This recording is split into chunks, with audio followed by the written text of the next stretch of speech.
Díváci, dneska si dáme ponaučné video, dajte like na toto video a komentár. Ideme sa rozprávať o tsunami, vidíte to aj na obrázku. Ja len to budem pretáčať. Tsunami je to takáto katastrofa a takto to začína.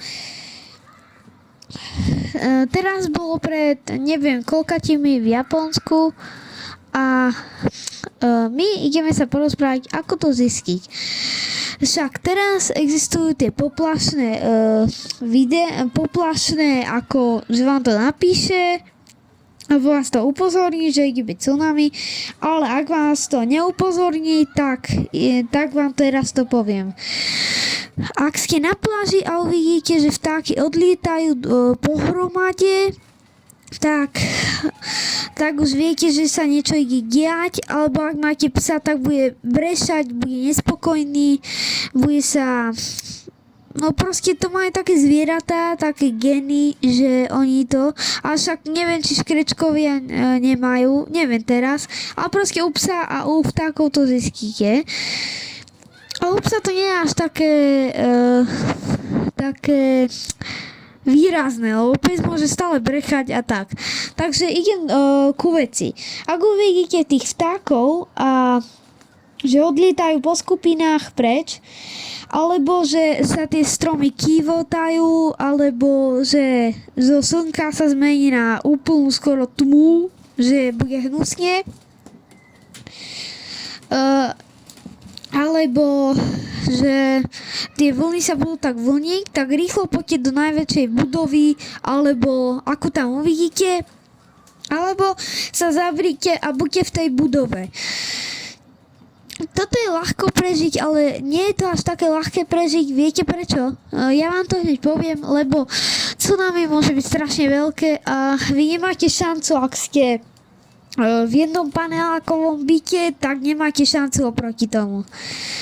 Ale máte šancu, ak budete zavretí.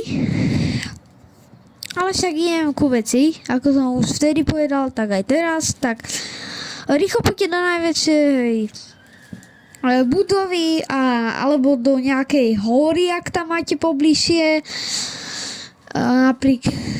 Napríklad, neviem, proste pôjdete do nejakej hory alebo na strechu. Tsunami najprv sú to také malé vlny, ukážem vám to. Toto nie. Ja toto budem hľadať. Také toto zatiaľ vyzerá, ale vy máte šancu, máte 3 minúty na to, aby ste utiekli. Ak prežijete, je to dobré, máte 50%, že zomriete alebo žijete. A čo vám ešte také poviem, tsunami 2024 sa mi zdá, neviem kde, to bolo toto, to je reálna fotka, ono to neviem, to je aj film, sa myslel, že o tom.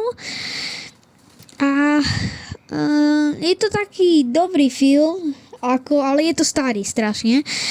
No a ja idem ešte ku tomu tsunami, že tsunami je len sranda, ako keby tornádo, predtým môžete utiecť, ale nie je to 100%, že utiečete.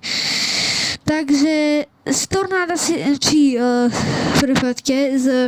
tsunami si nerobte srandu, že to je nejaká voda, že vás to nemôže zabiť. Nie, môže vás to proste zabiť.